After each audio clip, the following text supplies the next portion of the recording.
Assalamualaikum warahmatullahi wabarakatuh. Salam jumpa anak-anak dengan saya di video pembelajaran.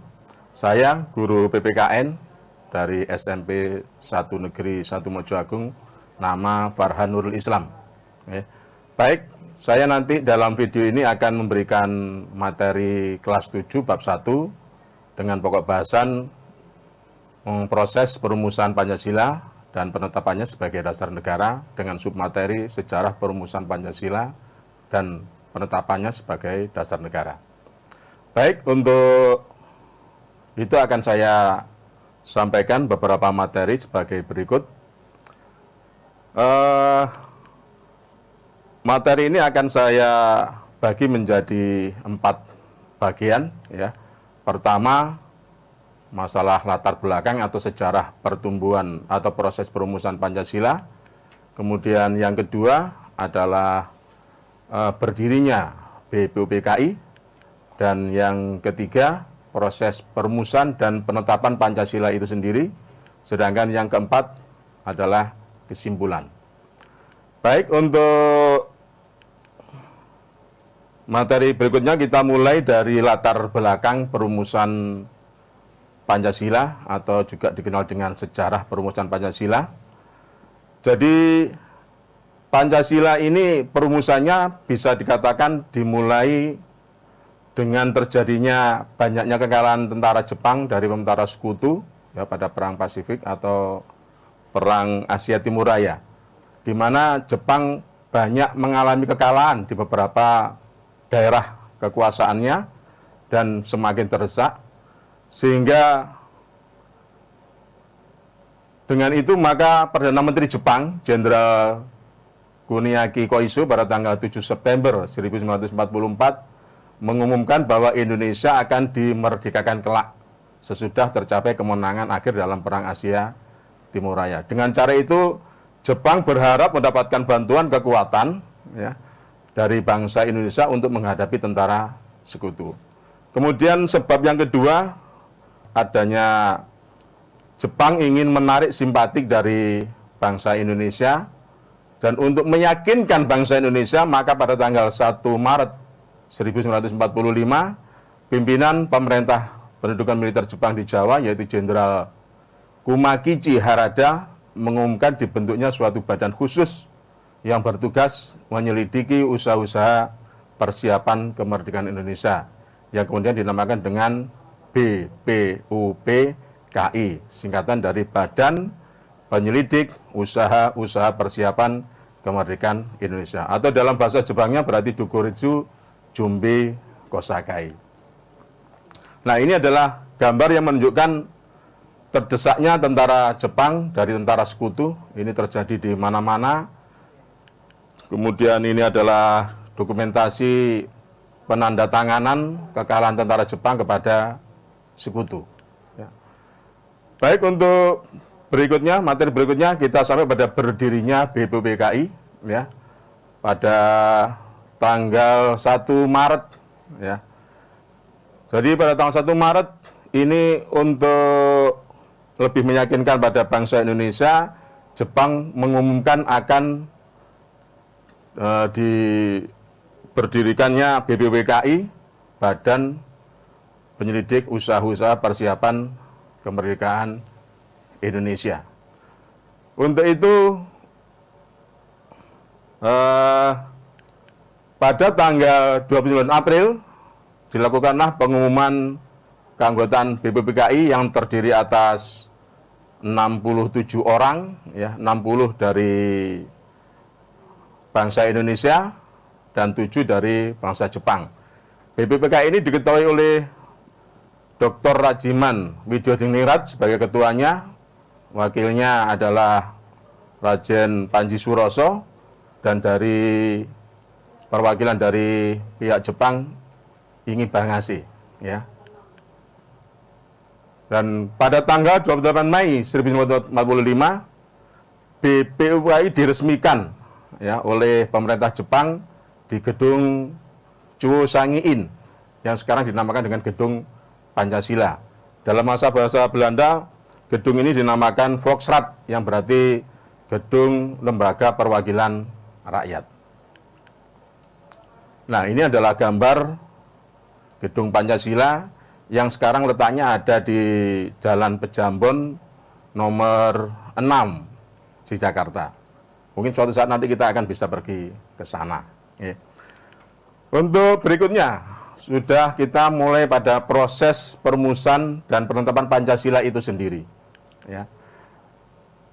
Untuk mempermudahkan anak-anak dalam mempelajari proses perumusan dan penetapan Pancasila ini, sengaja Bapak akan membagi materi ini menjadi 4 fase. Ya.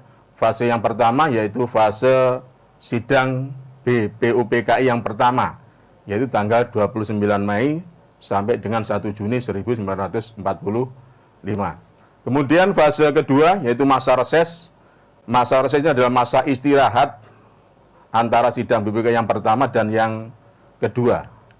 Kemudian fase yang ketiga adalah fase sidang BPUPKI yang kedua, yaitu tanggal 10 sampai dengan tanggal 17 Juli 1945. Kemudian fase keempat, ini fase sidang PPKI yang dilaksanakan pada tanggal 18 Agustus 1945. Nah, kita masuk pada fase yang pertama, yaitu fase sidang BPUPKI. Ya. Dalam sidang pembukaannya, ya, sebagai ketua, Dr. Rajiman Widodo meminta pada seluruh anggotanya untuk menyampaikan pandangan tentang rumusan dasar negara Indonesia yang akan kita bentuk. Untuk itu, tampil 3 tokoh pergerakan nasional, ya, yang diawali dari Master Muhammad Yamin yang melakukan pidatonya pada tanggal 29 Mei 1945. Beliau mengemukakan usulan lisan dan usulan secara tulisan. Untuk lisan, beliau menyampaikan bahwa 5 dasar negara Indonesia, 1 adalah pri kebangsaan, 2 pri kemanusiaan, 3 pri ketuhanan, 4 pri kerakyatan, dan yang 5 kesejahteraan rakyat. Sedangkan usulan secara tulisan, 1 ketuhanan yang Maha Esa, 2 kebangsaan, persatuan Indonesia, nomor 3 rasa kemanusiaan yang adil dan beradab, 4 kerakyatan yang dipimpin oleh hikmat kebijaksanaan dalam permusyawaratan perwakilan, dan 5 keadilan sosial bagi seluruh rakyat Indonesia. Sehari setelahnya disusul oleh Master Supomo, yaitu tanggal 31 Mei 1945. Beliau menyampaikan juga 5 prinsip dasar negara Republik Indonesia yang beliau namakan Dasar Negara Indonesia Merdeka. 1, paham negara kesatuan. 2, perhubungan negara dengan agama. Nomor 3, sistem badan permusyawaratan. Nomor 4, sosialisasi negara. Dan yang kelima adalah hubungan antar bangsa. Kemudian pada tanggal 1 Juni 1945, keesokan harinya, yaitu Insinyur Soekarno berpidato mengemukakan gagasannya mengenai rumusan 5 dasar negara Republik Indonesia yang beliau namakan dengan istilah Pancasila, yaitu 1 kebangsaan Indonesia, 2 internasionalisme dan pri kemanusiaan, nomor 3 mufakat atau demokrasi, 4 kesejahteraan sosial, 5 ketuhanan yang Maha Esa. Gagasan mengenai rumusan sila dasar negara Republik Indonesia yang ditemukan oleh Insinyur Soekarno ini kemudian disebut dengan istilah Pancasila, yang akhirnya sekarang kita peringati sebagai hari lahirnya Pancasila. Dari sini mungkin ada yang mungkin perlu ditulis ya, nanti mana yang penting silakan ditulis, dan hal yang tidak mengerti nanti silakan ditulis juga, akan kita bahas dalam sesi tanya jawab nanti ya. Untuk berikutnya kita masuk pada fase yang berikutnya, yaitu fase kedua, yaitu masa reses. Sampai akhir pada persidangan BPUPKI yang pertama, masih belum ditemukan titik temu kesepakatan dalam perumusan dasar negara Republik Indonesia yang benar-benar tepat yang diinginkan oleh bangsa Indonesia. Sehingga dalam hal ini maka dibentuklah panitia kecil, ya. Karena anggota panitia kecil ini berjumlah 9, maka panitia ini juga sering disebut dengan panitia 9. Nah, panitia 9 ini bersidang cukup alot, ada diskusi, perdebatan yang panjang antara golongan yang disebut dengan golongan agama dan ada yang disebut dengan golongan nasionalis. Tapi alhamdulillah akhirnya pada tanggal 22 Juni 1945 panitia kecil ini berhasil mengambil sebuah kesepakatan yang kemudian dirumuskan dalam sebuah piagam yang dinamakan dengan Piagam Jakarta atau juga disebut dengan Jakarta Charter, yang waktu itu disebut-sebut sebagai sebuah gentleman agreement, ya. Rencananya hasil rapat tanggal 22 Juni ini akan disampaikan oleh Insinyur Soekarno pada sidang BPUPKI yang kedua. Saya cuplik, saya garis bawahi, dalam Piagam Jakarta ini, terutama pada alinea keempat, di situ termaktub rencana dasar negara Indonesia. Yang kalau saya bacakan, nomor 1 adalah ketuhanan dengan kewajiban menjalankan syariat Islam bagi pemeluk-pemeluknya. 2, kemanusiaan yang adil dan beradab. 3, persatuan Indonesia. 4, kerakyatan yang dipimpin oleh hikmat kebijaksanaan dalam perwakilan. Dan yang 5 adalah keadilan sosial bagi seluruh rakyat Indonesia. Nah, ini saya tampilkan anggota panitia 9 yang berhasil merumuskan Piagam Jakarta.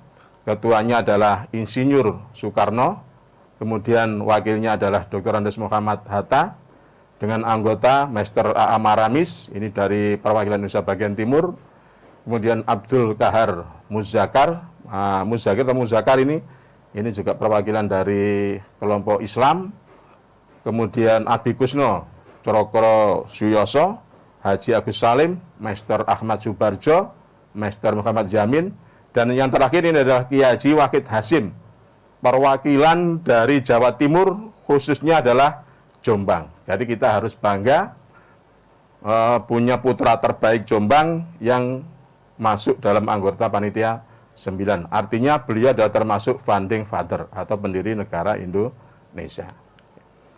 Nah, ini adalah saya tampilkan gambar piagam Jakarta. Ini merupakan hasil karya dari panitia 9 yang dihasilkan pada rapat tanggal 22 Juni. Baik, masuk pada fase yang ketiga, yaitu sidang BPUPKI yang kedua. Masa persidangan BPUPKI yang kedua ini diawali dengan pidato Insinyur Soekarno yang menyampaikan tentang hasil rapat dari panitia kecil, yaitu tanggal 22 Juni, yaitu yang menghasilkan dengan Piagam Jakarta.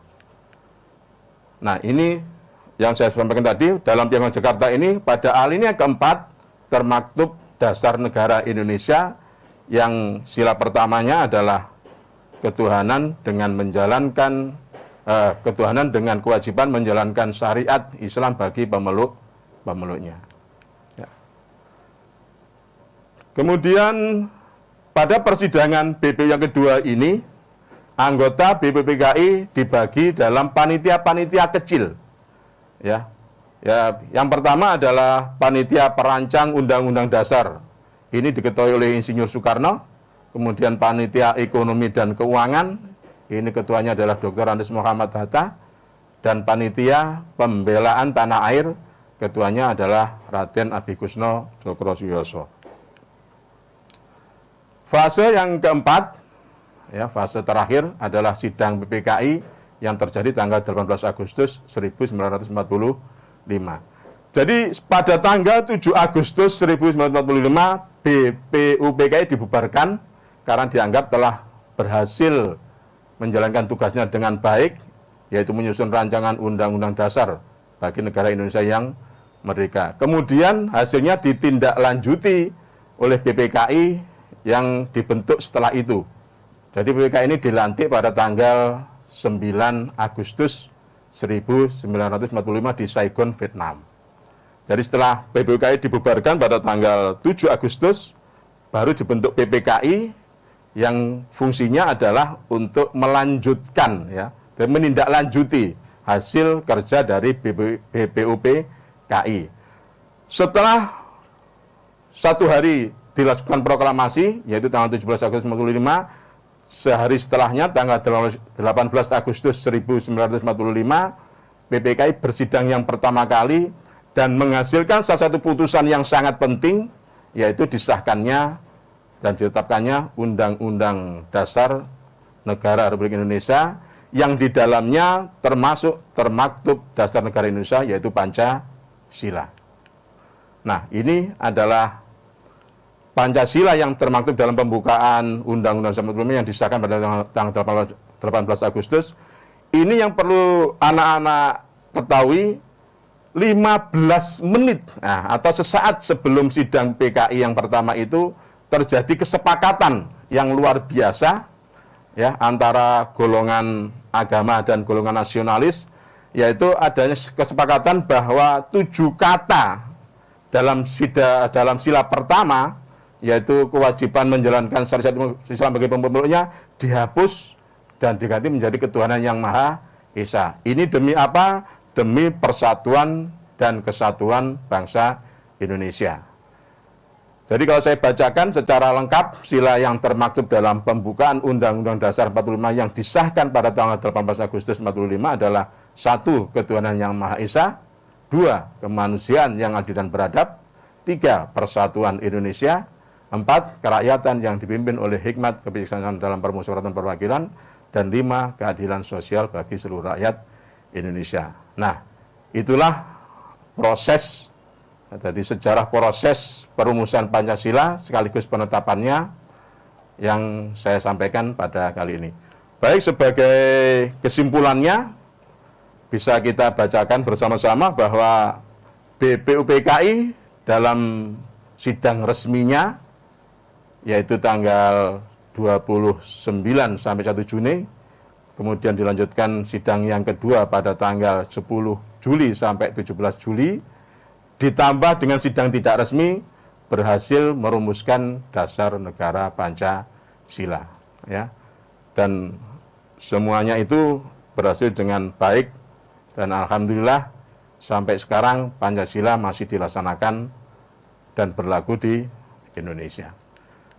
Untuk tindak lanjut ya, sebagai tugas dari materi ini, tolong nanti anak-anak bisa membrowsing ya, mencari sumber dari sumber-sumber yang lain untuk mencari daftar nama anggota BPUPKI yang bisa kalian peroleh, bisa dari banyak sumber, dari buku, dari internet, dari manapun ya.